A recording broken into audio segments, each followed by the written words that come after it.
السلام علیکم دوستو، آج ہم آپ کو کہانی سنا رہے ہیں، وہ انتہائی مزاحیہ اور بہت دلچسپ بھی ہے، تو غور سے سنیے گا۔ پیارے دوستو، آپ نے ملا نصیر الدین کا نام یقیناً سنا ہوگا اور ان کے کارنامے بھی پڑھے ہوں گے۔ وہ بڑے ہنس مکھ اور ذہین بھی تھے۔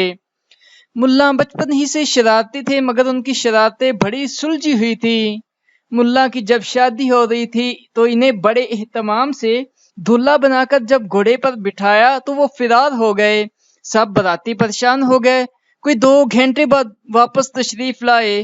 براتیوں نے پوچھا کہ فرار کیوں ہو گئے تھے؟ اس پر ملا نے معصومیت سے کہا، یہ دلہا کے لیے آخری موقع ہوتا ہے، مگر میں اس خیال سے آ گیا کہ آپ کو کھانا نہیں ملے گا اور آپ بھوکے رہو گے۔ سبھی باراتی مسکرانے لگے۔ ایک بار ملا اپنے سسرال گئے۔ ان کی ساس محترمہ خود کو بہت چالاک سمجھتی تھی۔ اس نے ملا سے کہا، بیٹا آپ کدو شریف کھاؤ گے یا بھنڈی مبارک پکا لوں یا پالک پاک پکا لوں؟ اس پر ملا نے مسکین سی صورت بنا کر کہا، میں گناہگار بندہ ہوں اور میرا وضو بھی نہیں ہے، جوانے مقدس سبزیوں کے نام بھی لو۔ آپ کوئی بدماش، نافرمان اور آوارہ مرغا پکا لیں۔ اس پر ان کی ساس اپنا سموں لے کر رہ گئی۔ مجبوراً انہیں مرغا پکانا پڑا۔ ملا ایک بار اپنی زوجہ محترمہ کے ساتھ سفر میں تھے۔ ان کی زوجہ نے کہا، ملا جی بہت پیاس لگی ہے، کوئی اچھا سا مشروب ہی پلا دیں۔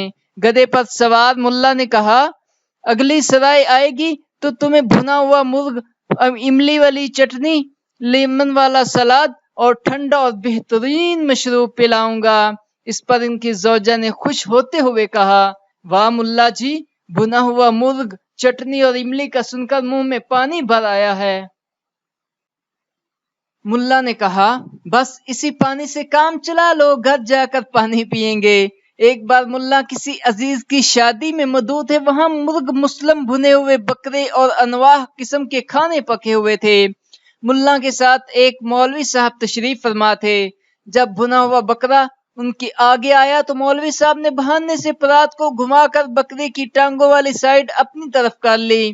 ملا اس کی چالاکی بھانپنے لگے۔ انہوں نے اچانک مولوی صاحب سے کہا، وہ صاحب کون ہیں؟ جب مولوی صاحب کا دھیان ادھر ہوا تو پرات کا رخ بدل دیا۔ جب مولوی صاحب کا دھیان پرات کی طرف پڑا تو انہوں نے ملا سے کہا، ذرا پانی پکڑانا، ساتھ ہی پرات کا رخ بدل دیا۔ ملا نے جب یہ دیکھا تو بلند آواز سے بولے، واہ مولوی صاحب، آپ اتنے بڑے عالم ہیں اور آپ کے علم میں نہیں کہ بکرے کی ٹانگیں کعبہ شریف کو ہو رہی ہیں، جس سے ہم سب گناہگار ہو رہے ہیں۔ اگر ٹانگیں میری طرف ہوں تو ہم سب گناہ سے بچ سکتے ہیں۔ اب مولوی صاحب دیکھنے کے قابل تھے۔ ملا مزے مزے سے ران کو کھا رہا تھا، جبکہ مولوی صاحب گردن پسلیاں کھانے پر مجبور تھے۔ بادشاہ کی سالگرہ تھی، اس نے بہت سخاوت کی۔ ملا چونکہ بادشاہ کے چمچے تھے، انہیں بھی ہزاروں دینار ملے۔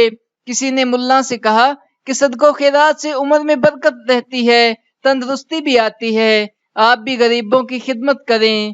بات ملا کی سمجھ میں آ گئی۔ انہوں نے ایک کنواں خرید کر وقف کرنے کا ارادہ کر لیا۔ کنواں ایک یہودی کی ملکیت تھا تو یہودی نے کنواں بیچ دیا، پھر مزید پیسوں کے لیے بے ایمان ہو گیا۔ اس کا خیال تھا کہ وہ ملا سے مزید پیسے اٹھا لے گا یا اس سے چھین لے گا۔ بس اس نے بادشاہ کے ہاں مقدمہ درج کروا دیا کہ ملا نے کنواں خریدا ہے، پانی نہیں، اس لیے وہ پانی استعمال نہیں کر سکتا۔ بادشاہ نے ملا کو طلب کر لیا اور مقدمے کا بتایا۔ ملا نے سوچ بچار کے بعد کہا، جی ہاں، میں نے کنواں خریدا ہے، پانی نہیں۔ آپ یہودی کو حکم دے کہ وہ اپنا پانی نکال لے، ورنہ ہر دن کے حساب سے ہرجانہ ادا کرے۔ بادشاہ نے یہودی کے حکم دیا کہ وہ 5 دن کے اندر اندر کنویں سے پانی نکال لے، ورنہ ہرجانے کے لیے تیار ہو جائے۔ اب یہودی بہت سٹ پٹایا کہ ملا نے یہ کیا کر دیا۔ اس نے ہرجانہ دے کر ملا سے معافی مانگی۔ ملا نے وہ رقم بھی خیرات کر دی۔ غریب لوگوں نے جھولیاں اٹھا اٹھا کر ملا کو دعائیں دی۔ اگر آپ کو یہ مزاحیہ کہانی بلکہ سبق آموز کہانی اچھی لگی ہے تو اس کہانی کو لائک کریں اور چینل کو سبسکرائب بھی کر دیں۔